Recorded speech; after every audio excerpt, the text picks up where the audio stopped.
Welcome to the show, Aditya, and thank you so much that you have agreed to share your valued time and experience with us. Thank you for having me, Anshu. Aditya, life has gifted you with wisdom. But having said that, wisdom is something which is not innate. It can only be acquired. But in your book, you say wisdom is not for sale, not for purchase. But unless one sells or shares his wisdom, how could someone else gain from it? You're right, Anshu. I did say that in my writing. So let me try to share my perspective on that. A lot of us at a lot of time with this abundance of information that we have over internet, TED Talks, self-help books, sometimes we are lured into thinking that reading 5 more self-help books or watching 5 more videos is the solution to our problems. So we purchase a lot, and there are people out there who want to sell their products. So we are wrongly forced to believe at times that wisdom or happiness is like buying milk from a shop, which is a transaction, isn't it? You pay and you get your product. Unfortunately, this works at the level of knowledge or information. The more books you read, the more you know. But there is always a question, which is, does it necessarily translate to your own everyday level of peace and happiness and wisdom? Probably not. People who read a lot are equally hollow at the other side of it as compared to a person who's probably never read a self-help book in his or her life. The reason is, when it comes to implementing what you've read, it requires self-analysis as well.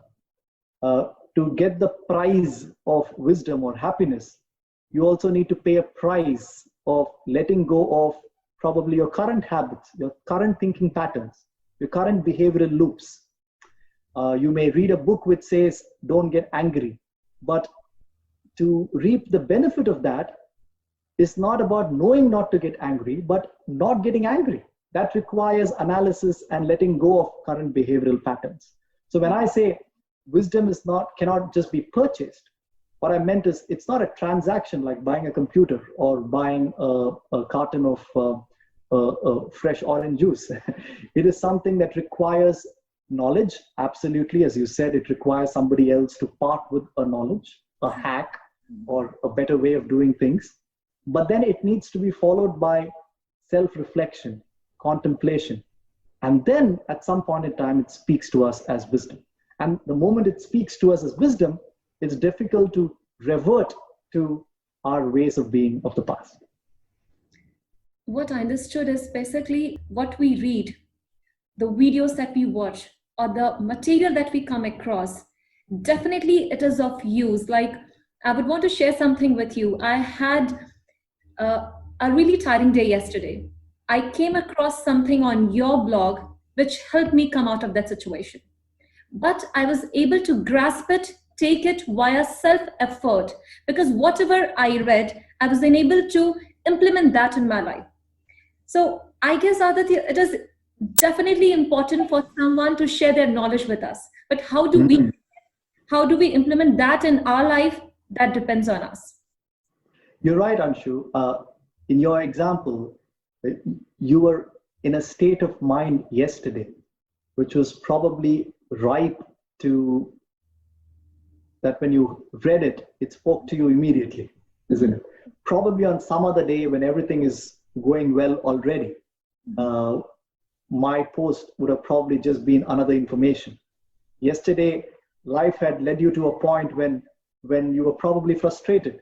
And suddenly when you read something, it seemed like an answer to your problem. So there are 2 parts to this equation, and it needs to tango with each other to make sense. One is the information itself, and number 2 is our readiness to absorb that information. And when they 2 clash, it creates magic. Just like the cliche example of what my parents would tell me when I was young. It's the same teacher. Why does your sister understand the subject more than you? Like, but mama, probably she's brighter. No, she's not brighter than you. It's the same teacher, same textbook, same subject, same school. Both of you are from the same household. but why is she different in terms of how she absorbs information than you? So sometimes the teacher is the same, but students